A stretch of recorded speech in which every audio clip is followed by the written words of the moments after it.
ബംഗ്ലാദേശിനെതിരായ T20 പരമ്പര അലമാരയിൽ എത്തിച്ചാണ് കുഞ്ഞന്മാരായ America എല്ലാവരെയും ഞെട്ടിച്ചിരിക്കുന്നത്.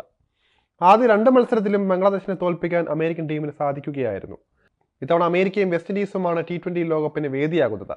അമേരിക്കൻ ടീം കുഞ്ഞന്മാരുടെ നിരയാണെങ്കിലും അട്ടിമറിക്കാൻ ശേഷിയുള്ളതാണ്. ഇത് തെളിയിക്കുന്ന പ്രകടനമായിരുന്നു ബംഗ്ലാദേശിനെതിരെ അമേരിക്കൻ ടീം കാഴ്ചവെച്ചത്. ഇന്ത്യയെ തോൽപ്പിക്കും എന്നത് അമേരിക്കൻ ടീം സ്വപ്നം കാണുകയാണ്. പക്ഷേ താരസമ്പന്നമായ ഇന്ത്യൻ ടീമിനെ തോൽപ്പിക്കുക എളുപ്പമാണോ എന്നുള്ള ചോദ്യമാണ് പലരിടത്തു നിന്നും ഉയരുന്നത്. ഇന്ത്യൻ ടീമിനെ തോൽപ്പിക്കുക ഒരുപക്ഷെ എളുപ്പമല്ല എന്ന് തന്നെ പറയേണ്ടിയിരിക്കുന്നു. അതുപോലെ തന്നെ രോഹിത് ശർമ്മ നയിക്കുന്ന ഇന്ത്യൻ ടീം ഇത്തവണ ശക്തമായ താരനിരയോടെയാണ് ഇറങ്ങാൻ ഇരിക്കുന്നത്. അവരെ തോൽപ്പിക്കുക ഒരുപക്ഷെ അസാധ്യം തന്നെയായിരിക്കും. വിരാട് കോഹ്ലി, ശിവം ദുബെ, സഞ്ജു സാംസൺ, ഋഷഭ് പന്ത്, ഹാർദിക് പാണ്ഡ്യ എന്നിവരെല്ലാം ഉൾപ്പെടുന്ന ശക്തമായ ബാറ്റിംഗ് നിരയാണ്. ബോളിംഗ് നിരയും ശക്തമാണ്. അമേരിക്കയിലെയും വെസ്റ്റ് ഇൻഡീസിലെയും സാഹചര്യം മനസ്സിലാക്കി 4 സ്പിന്നർമാരെയാണ് ഇന്ത്യൻ ടീമിൽ അണിനിരത്തിയിട്ടുള്ളത്.